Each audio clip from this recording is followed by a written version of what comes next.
Directly questions पे जाते हैं फॉर लीस्ट स्क्वायर मेथड, ठीक है, टू बेटर अंडरस्टैंड इट। कब तक हमने क्या सीखा बेसिक्स वाले वीडियो में। अब question number 2, 5 and 8 of the exercise number is 4.1। 4.1 में क्वेश्चन 2, क्वेश्चन 5 एंड क्वेश्चन 8 ये तीनों लीस्ट स्क्वायर मेथड के सम्स है। ये तीनों हम सॉल्व करेंगे अभी, ठीक है। Question 2, use a method of least square to fit a trend line to the data in problem 1 above. Also obtain the trend value for the year 1975। हमें प्रॉब्लम 1 का ही डेटा यूज़ करना है। ईयर मैं question लिख देती हूँ, ठीक है। मैंने क्वेश्चन कॉपी कर लिया है। अब स्टार्ट करते हैं। सो दो ईयर का जो कॉलम है वो हमारा क्या है, टी टाइम लाइन, ठीक है। उसके बाद ये जो हमारे फ्रीक्वेंसीज हमें दिए प्रोडक्शन के वो हमारे हैं वाई का कॉलम, जो वाई टी बोलते हैं ना। वाई टी मतलब क्या कि फ्रीक्वेंसी फॉर दैट ईयर, ठीक है। तो वाई 1962 क्या है हमारा 0, वाई 1963 क्या है हमारा 0, वाई 1964 1, वाई 1965 1। इसको कैसे लिखेंगे अगर हर एक का, तो वाई टी ऐसा टी छोटा सा लिखेगा, ठीक है। अब हमें क्या चाहिए, ट्रेंड लाइन का इक्वेशन बनाना है using what least square method. तो ट्रेंड लाइन की इक्वेशन के लिए जो स्टैंडर्ड फार्मूला है that is what, Y T is equals to A plus B T, correct.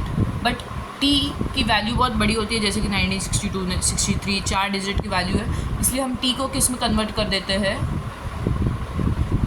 Convert into you में। तो नई फार्मूला क्या आ जाएगी, Y T is equals to A plus B U. T की जगह पे यू आ गया, बट टी की वैल्यू जब हमने यू में कन्वर्ट कर दी तो ए और बी की वैल्यू भी कन्वर्ट हो जाएगी ए डैश और बी डैश में, ठीक है। एंड अब ए डैश का फॉर्मूला क्या है, यू की हमें वैल्यू मिल जाएगी जब टी को कन्वर्ट कर देंगे, राइट।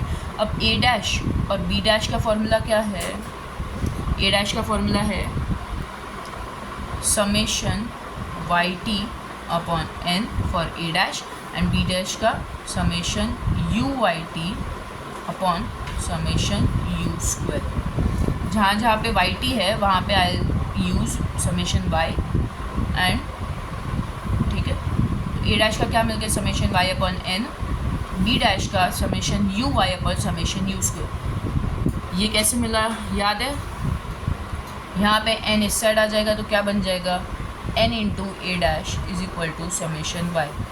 बट हर एक इक्वेशन में ए डैश और बी डैश दोनों रहेंगे, ठीक है। इधर बी डैश भी रहेगा, बट बी डैश क्यों चला गया, क्योंकि उसके साथ कौन था, समेशन यू। और समेशन यू की वैल्यू हमेशा क्या होती है, summation you is what, always 0, इसलिए 0 इंटू बी डैश 0 हो गया। यहाँ पे भी बी डैश इस साइड है, summation U left hand side चला जाएगा तो क्या बन जाएगा, B dash into summation you square is equal to summation U है। हर एक इक्वेशन में ए डैश और बी डैश दोनों होते हैं। यहाँ पे ए डैश क्यों चला गया, क्योंकि उसके साथ कौन था, समेशन यू। समेशन यू की वैल्यू हमेशा 0 होती है, करेक्ट। तो ये फार्मूला हमें कौन सी इक्वेशन से मिला, ये वाला। और ये वाली फार्मूला ये कैसे मिला हमें, ये इक्वेशन से, ठीक है। ये वाला याद रखना तो अपने आप ये इक्वेशन मिल जाएगी। इसके लिए भी बी डैश भी कैसे याद रखोगे, ये फार्मूला इसका, गॉट इट। ये दोनों नॉर्मल इक्वेशंस है। अब हमें वाई टी ढूंढना है ना, ट्रेंड लाइन का इक्वेशन। तो कैसे मिलेगा, Y T is equals to A dash plus B dash into U. U कैसे मिलेगा, अब यहाँ पे यू दो जगह से मतलब दो फार्मूलाज है यू के, for odd number of data and for even number of data. Check करते हैं ये ऑड नंबर डेटा है कि इवन नंबर। 3 4 5 6 7 8 9 10 11 ये ऑड नंबर ऑफ डेटा है, राइट। तो for odd number of data u कैसे मिलेगा, 11 फ्रीक्वेंसीज है ना, तो u is equals to t minus middle T value upon h. यहाँ पे मिडल टी वैल्यू कौन सी है, ये दोनों लास्ट वाले चले गए, फिर ये दोनों चले गए, ये दोनों चले गए, ये दोनों चले गए, ये दोनों चले गए, ये 1967 is our middle T value, got it. अब T minus middle T value, मतलब हर एक का हमें यू फाइंड करना पड़ेगा। यू का कॉलम बनाते हैं। 1962 माइनस 67 अपॉन एच। एच क्या है? Height between two frequency, height between two time period. 63 minus 62 1, 64 minus 63 1, मतलब ये हाइट क्या है हमारा, एच क्या है, एच इज इक्वल्स टू 1। दो सक्सेसिव टाइम पीरियड के बीच में कितना गैप है? अगर यहाँ पे समझो 62 फिर 64 फिर 66 ऐसा डेटा दिया रहता, तो 62 और 64 के बीच में कितना गैप है? 2 साल का। तो एच क्या हमारा बन जाता है 2। बट यहाँ पे हमें 62, 63, 64, 65 ऐसा एक एक साल के बाद का ही डेटा दिया है, इसलिए एच क्या बन गया हमारा 1। Got it? और हमारा यू हर एक के लिए हम फाइंड करेंगे T minus middle T value upon H. हर एक में एच हमारा क्या है 1, इसीलिए कुछ अपॉन करने की ज़रूरत नहीं है। 62 माइनस 67 कितना होता है? -5। 63 minus 67 -4। 64 minus 67 -3। 65 minus 67 -2। 66 minus 67 -1। 67 minus 67 1। मैं अपॉन एच नहीं कर रही हूँ क्योंकि एच हमेशा 1 है, right. 68 minus 67 1, sorry 67 minus 67 0। 68 minus 67 1। 69 minus 68 1। एक second, sorry. 67 minus 67 0। 68 minus 67 1। 69 minus 67 2। 70 minus 67 3। 71 minus 67 4। 72 minus 67 5। अब समेशन यू चेक करते हैं। 5 minus 5 0, 4 minus 4 0, 3 minus 3 0, 2 minus 2 0, 1 minus 1 0। Summation u हमेशा क्या आएगा? 0। Got it? Next column A dash और बी डैश फाइंड करने के लिए और क्या क्या चाहिए हमें? तो समेशन वाई चाहिए, इन सब का टोटल कर लेते हैं। और हमारा एन यहाँ पे कितना है? 1 2 3 4 5 6 7 8 9 10 11। जो मिडल टी वैल्यू हमने ऑड नंबर क्यों लिया? Odd number of data I, क्योंकि n इज इक्वल टू क्या था हमारा? 11।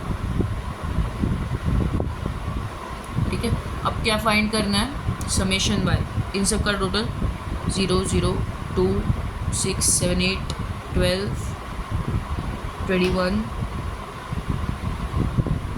28 38 46। समेशन वाई क्या मिल गया हमें? 46। n मिल गया, समेशन वाई मिल गया, ए डैश हमें मिल जाएगा। अब बी डैश के लिए हमें क्या चाहिए? Summation you y. उसके लिए यू वाई का हमें समेशन चाहिए ना, तो यू इंटू वाई वाला कॉलम भी फाइंड करना पड़ेगा। -5 इंटू 0 0 0, -3 -2 -4 0 4 18 21 40 40। अब समेशन यू वाई का कॉलम फाइंड करते हैं। -5 -5 -4 -9 -9 plus 4 -5 plus 18 plus 21 plus 40 plus 40 114। हमें समेशन यू वाई भी मिल गया। और क्या चाहिए हमें? समेशन यू स्क्वायर, इसीलिए हमें यू स्क्वायर का एक कॉलम बनाना पड़ेगा। 5 5 25 -4 इंटू -4 16 -3 इंटू -3 9 4 1 0 1 4 3 3 9 4 4 16 5 25। ठीक है, तो समेशन यू स्क्वायर देखते हैं। Summation u square 25 plus 16 plus 9 plus 4 plus 1 plus 0 plus 1 plus 4 plus 9 plus 16 plus 25 110। अब हमें जो भी चीज़ें चाहिए थी ए डैश और बी डैश फाइंड करने के लिए वो हमें मिल गई। डायरेक्टली इक्वेशन में हम पुट कर सकते हैं ना, ट्रेंड लाइन इक्वेशन।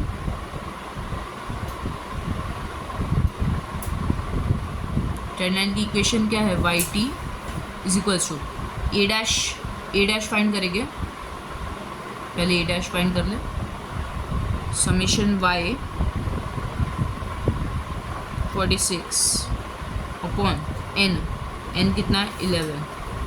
46 अपॉन 11 4.8 1818 ऐसा आ रहा है, तो 4.182 3 डिजिट का क्लो चलेगा डेसिमल।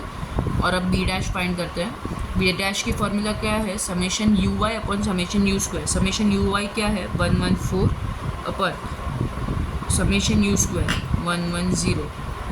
ठीक है, इसका आंसर आ रहा है 1.036। अब हमें ए डैश और बी डैश दोनों मिल गया फॉर द इक्वेशन। ठीक है, यू तो हमारे पास है ही, यू हर साल का चेंज होगा, और वाई टी भी हमारे पास है, वो भी हर साल का चेंज होगा। Equation of trend line is equal to y T is equal to A dash plus B dash u ना। ए डैश क्या है हमारा 4.182 प्लस बी डैश 1.036 यू। ये हमारी ट्रेंड लाइन की इक्वेशन है, जहाँ पे हमें एक्चुअल में ट्रेंड लाइन की इक्वेशन ये होती है, बट हमने टी को यू में कन्वर्ट कर दिया, इसीलिए ऐसा भी लिखने पड़ेगा, where u is equals to t minus middle T value कौन सी है 1967 द होल अपॉन 1।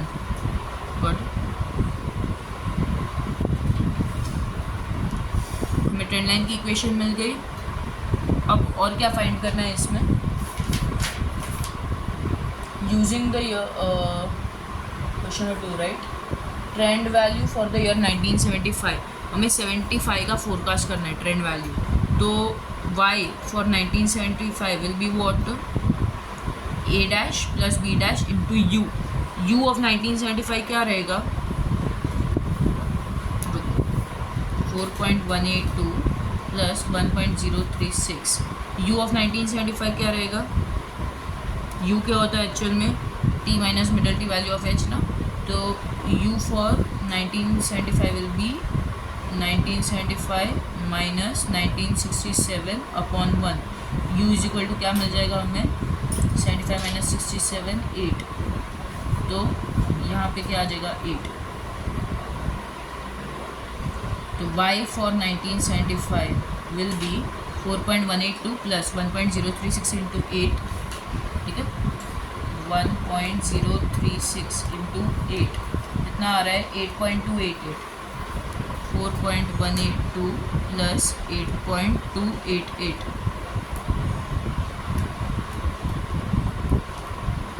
12.47।